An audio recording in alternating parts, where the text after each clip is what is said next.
राधे राधे दोस्तों। आज हम आपको सुनाएंगे एक जाट और एक पंडित की बहुत ही मजेदार कहानी।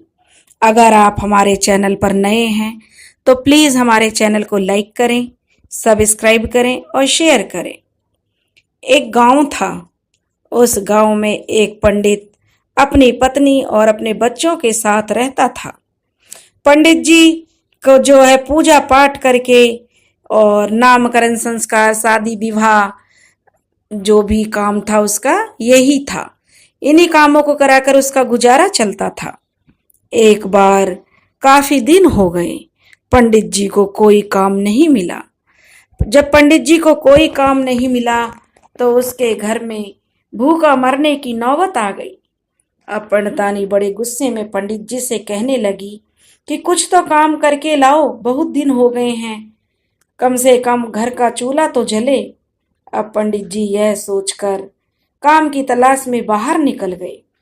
बाहर जब वो जा रहे थे तो उन्होंने एक जाट दिखाई दिया जो अपने घर को जा रहा था। पंडित जी जाट से कहने लगे कि जाट देवता, कैसे हाल है, कहाँ जा रहे हो? तो जाट कहने लगा, पंडित जी प्रणाम, मैं अपने घर जा रहा हूँ, आज तो बड़े दिनों में दिखाई दिए हो। तब जाट कहने लगा कि पंडित जी, खेती क्यारी का काम है, समय नहीं मिल पाता, काम में व्यस्त रहता हूँ।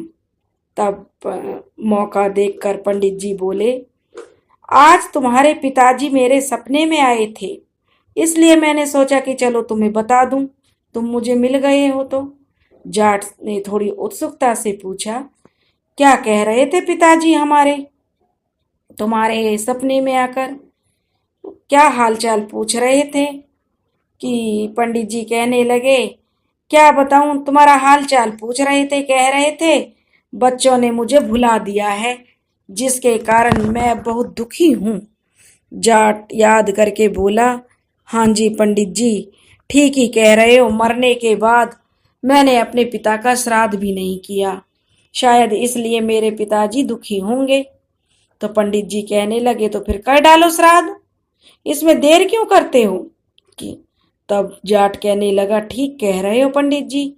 पंडित जी ने अपना दाव लगाया तो जाट जो मान गया श्राद्ध कराने के लिए, और अगले ही दिन जाट ने पंडित जी को अपने घर बुला लिया। पंडित जी ने श्राद्ध की सारी सामग्री एक पर्चे पर लिख दी।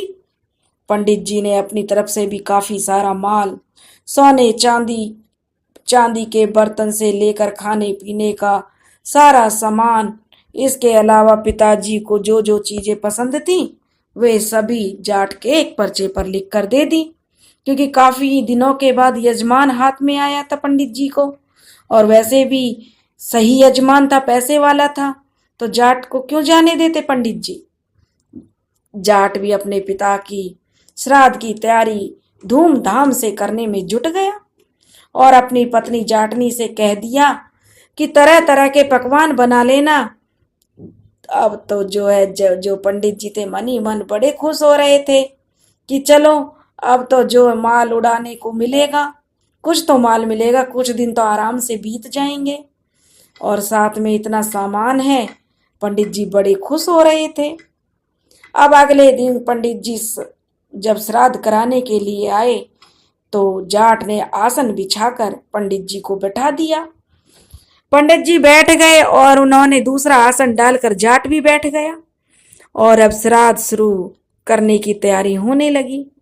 इतनी देर अब पंडित जी जो थे वो जाट को समझाने लगे कि जब तक श्राद्ध चलेगा तुम्हें कुछ बातों का ख्याल रखना है, कि जैसे मैं कहूँगा वही तुम्हें कहना है, जैसा मैं करूं वही तुम्हें करना होगा। जाट कहने लगा, ठीक है पंडित जी, जैसे आप बोलोगे मैं वैसे ही करूंगा। और दोनों आमने सामने जमकर बैठ गए। श्राद्ध शुरू हुआ। पानी की तरफ इशारा करते हुए पंडित जी जाट से कहने लगे, आचमनी में जल लेकर पहले आचमन कर डालो। उसी तरह लोटे की तरफ इशारा करते हुए जाट भी पंडित जी से बोला, आचमनी से जल लेकर पहले आचमन कर डालो। पंडित जी बोले, अरे भाई, मैं तुम्हारे लिए कह रहा हूं, आचमन तुम्हें करना है, मुझे नहीं। जाट ने भी यही कहा, अरे भाई मैं तुम्हें कह रहा हूं, आचमन तुम्हें करना है, मुझे नहीं। जब जाट ने यही बात दोहराई तो पंडित जी बड़े परेशान हो गए। वे कड़क कर बोले, अरे मूर्ख, मैं तेरे लिए कह रहा हूं, श्राद्ध तेरे बाप का हो रहा है, मेरे बाप का नहीं। उससे भी तेज आवाज कड़क कर जाट ने कहा और पंडित जी को डपट दिया कि अरे मूर्ख, श्राद्ध तेरे बाप का हो रहा है, मेरे बाप का नहीं। अब तो पंडित जी से बहुत गुस्सा आ रहा था, पंडित जी से रहा नहीं गया और वे घूंसा दिखाते हुए बोले कि तू नहीं मानेगा। तो जाट ने भी अपना घूंसा तान लिया और पंडित जी को दिखाते हुए बोला कि तू नहीं मानेगा। पंडित जी ने आव देखा न ताव देखा और एक तगड़ा सा हाथ जाट की कनपटी पर जड़ दिया। पहले मैं तेरी खोपड़ी ही दुरुस्त कर लूं, बाद में श्राद्ध होता रहेगा। झापट इतनी जोर से पड़ा कि 1 मिनट में ही जाट को होश उड़ गए। थोड़ी देर बाद जब जाट ने अपने आप को संभाला तो उसने भी अपनी बाहें चढ़ा ली और बदले में पूरी ताकत से एक झापट पंडित जी के गाल पर रसीद कर दिया। पंडित जी को तो दिन में तारे नजर आने लगे। उन्हें 5 मिनट बाद होश आया। अब क्या था, पंडित जी और जाट दोनों पूरे क्रोध में भर आए। दोनों आपस में लात घूंसों से लड़ने लगे, लात घूंसों से श्राद्ध होने लगा। पंडित जी जितनी लात और घूंसे मारते उतनी ही जाट उनको मार देता। जाट के शरीर पर जिस जगह पंडित जी का घूंसा पड़ता उसी जगह जाट जो दर्द से कराहने लगता और उसी जगह जाट भी पंडित जी को घूंसा मारता। देखते ही देखते काफी समय हो गया, दोनों में गुत्थम गुत्था लड़ाई होने लगी। मन ही मन पंडित जी सोचने लगे, अरे किस मूर्ख से पाला पड़ गया। उन्होंने कई बार जाट को समझाया लेकिन जाट की समझ में कुछ नहीं आया।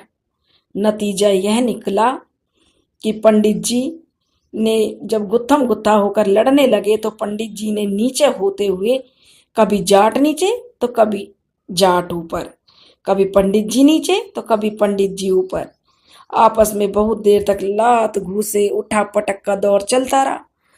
आखिर में पंडित जी ने सोचा कि भागने में ही भलाई है, इसलिए पंडित जी जाट को छोड़कर भाग गए।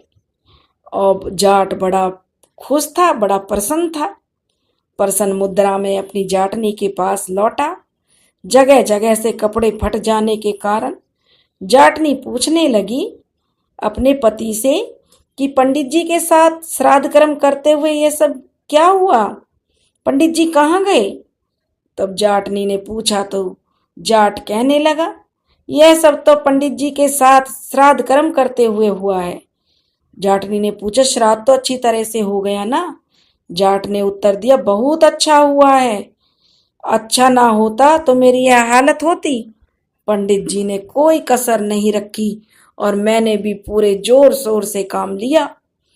चलो अच्छा हुआ, जाटनी कहने लगी, लेकिन पंडित जी को कुछ दान दक्षिणा वगैरह तो दी है या नहीं।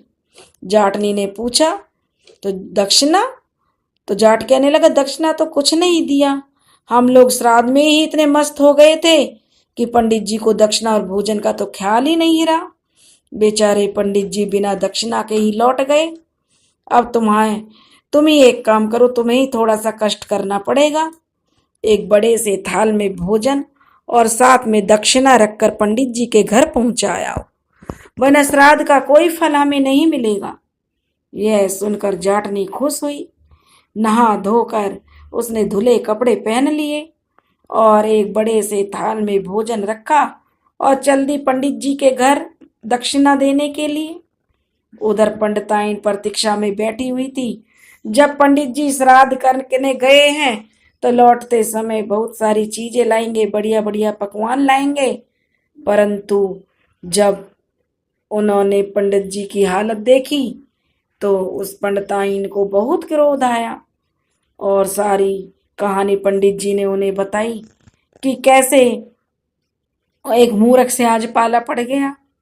यह सुनकर क्रोध से लाल पीली पंडिताइन बोली कि अभी तो खाने के लिए कुछ नहीं था और तुम जो उससे ऐसा पाला पड़ा कि तुम खाने के लिए भी कुछ नहीं लाई। तब पंडित कहने लगा, रीजा पंडिताइन तुझे खाने की पड़ी है, यहाँ जान बचाना मुझे मुश्किल हो गया। पंडिताइन गुस्से में लाल पीली हुई दांत मिसमिसाती हुई अंदर चली गई। अभी उसका गुस्सा उतरा भी नहीं था कि दोनों पति पत्नी क्रोध में बैठे हुए थे। उसी टाइम जाटनी जो अपने घर से दो पंडित जी के लिए खाना और दक्षिणा लेकर आई थी, अचानक से आ गई और यह देखकर जाटनी को उनके घर पे आई तो उसे देखकर जो ब्राह्मण और उसकी पत्नी को बड़ा गुस्सा आया। उन्होंने गुस्से में मुट्ठियां भींचकर और जाटनी को अंदर कदम रखते ही दोनों जाटनी पर टूट पड़े, सारा क्रोध उस पर झाड़ दिया। जाटनी बेचारी उनकी मार सहती रही। वह सोच रही थी कि शायद इसी तरह दक्षिणा ली जाती होगी। काफी पिट जाने के बाद वह पंडित जी के घर से निकलकर भाग खड़ी हुई। घर पहुंचने पर जाट ने पूछा कि दक्षिणा दे आई? तो वह बोली, श्राद्ध करना तो आसान है, किंतु दक्षिणा देने का काम बहुत कठिन है। तुम अगर दक्षिणा देने जाते तो मालूम होता कि कैसे दक्षिणा दी जाती है। दोस्तों, अगर आपको हमारी यह हास्य कहानी पसंद आए तो प्लीज़ हमारे चैनल को लाइक करें, सब्सक्राइब करें और शेयर करें। राधे राधे।